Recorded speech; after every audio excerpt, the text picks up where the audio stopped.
I know Sammy from Hoosier Huddle likes him as well, and so does there's I mean, I think a lot of people like him. You just haven't seen him. Quentin Clark, Yeah, I linebacker, saw that redshirt on your freshman. Too Deep, and Yeah, I want to hear. I want to hear. I just from what if you watch his huddle video, which again is super dorky, but if you watch his huddle video, it's sideline to sideline.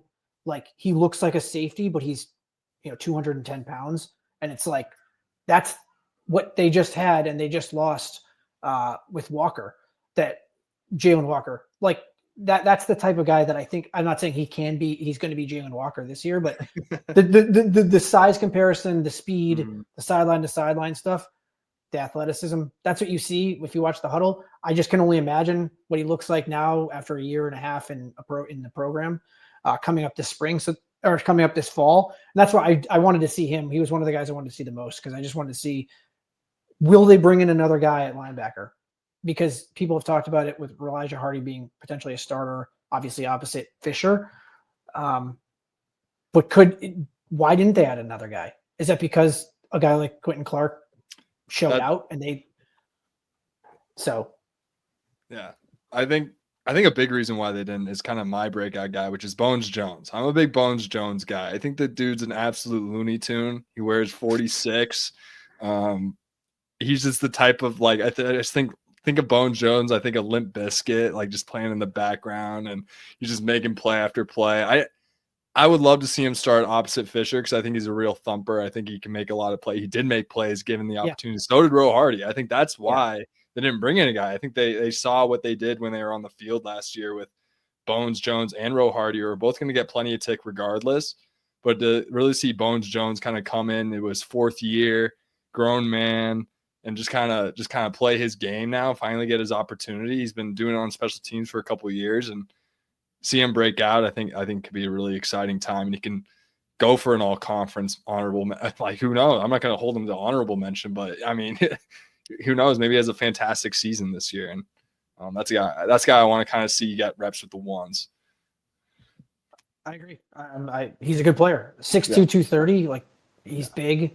Yeah. I'm just happy that he actually is getting a chance to play. I mean, one of the things that happened with Allen is that he just got stuck and he just didn't play. And you could see that he's not a bad player. He just needed the chance to play. He's one of those guys that's not like, it's like it's the Aiden Fisher thing. It's like, is he the most athletic guy? No.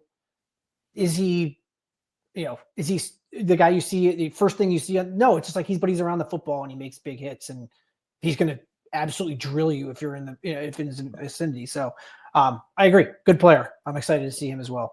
Yeah, I would love to see him break out for the sake of, I think Ro Hardy is just, I've gone on my little Ro Hardy rant where he's kind of just like low key 5'11" linebacker, kind of the best football player you've ever seen, but just kind of like undersized. It's kind of like his whole story. I mean, seeing a guy like Ro Hardy kind of takes I could, like I said, how I didn't make the list, like either way, I'm sold on both of them. But I would love to see kind of Bones Jones kind of be a tone setter, especially when we go on the road a lot this year. He can really, pack a punch. And I could see a guy like Ro Hardy, when he goes up against, he's a little undersized, going up against Penn State. Those big running backs, so they're bigger than him.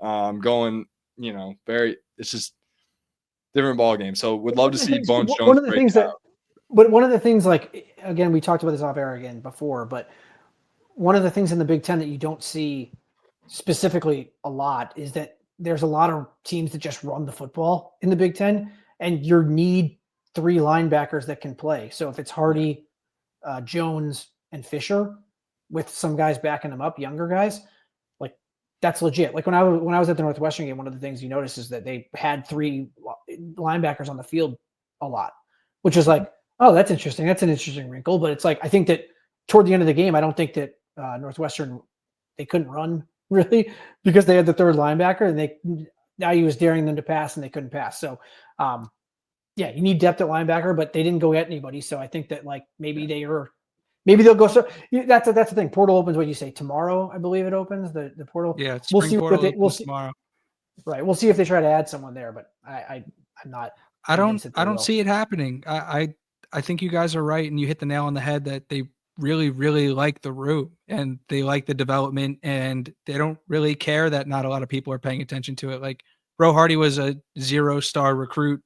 I think he did. I don't even know if he had a picture on Best football 24/7 player when he committed. Like, Well, so he went. I just, I'm pretty sure he was at the Naval Academy Prep School. He was. For his So he was going to be at Navy. So anyway, sorry, random fact there, I guess. But yeah, it pulled him out of that, and he's legit in 1 year, which is and wild. there's that room goes Fisher, and then those two guys just talked about, Ro Hardy and Bones Jones, and then Quentin Clark, and they also brought in 2 really intriguing freshmen. Pulled PJ Nelson away from Cincinnati and brought in Jamari Farmer, who Jamari Farmer doesn't look like a freshman. So he's another. He's the I mean, we're not even talking about Utzinger and Caden Turner. Yeah, this is true. I mean, I know you love those guys. I don't even need to talk about freshmen right now. Well, I mean, they got on my 6 upperclassmen that can play. Well, I was just gonna say on my depth chart, I didn't add. It's all scholarship guys, so I have a page for the guys that are the walk-ons. But like you're right, like Utzinger played last. He will definitely be playing special teams. Most of the walk-ons, that's where you need those guys. And like Utzinger's a legit. He's like a 6. He's not super athletic like the other guys, but he's 6'4", 240 and like legit. So he has the build on a special team. Yeah. So yeah, I'm excited about that room, and it will be fun to see if they add anybody, because it'll tell us exactly where they stand, what they think, if they add somebody.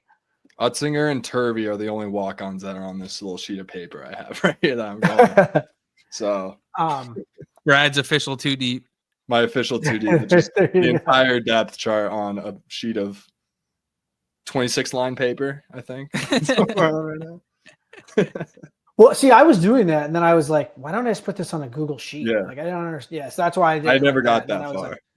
Well, then I was like, well, then I should have added the links to their pages. Then I was like, I should add their height and weight. Then I was like, it's taken forever, but I've gotten there. I was thinking about it, and then I saw this guy named Jamie Jordan was already doing it. So I couldn't do it for IU. Yeah, there's no reason to do it. Yeah. I hear you.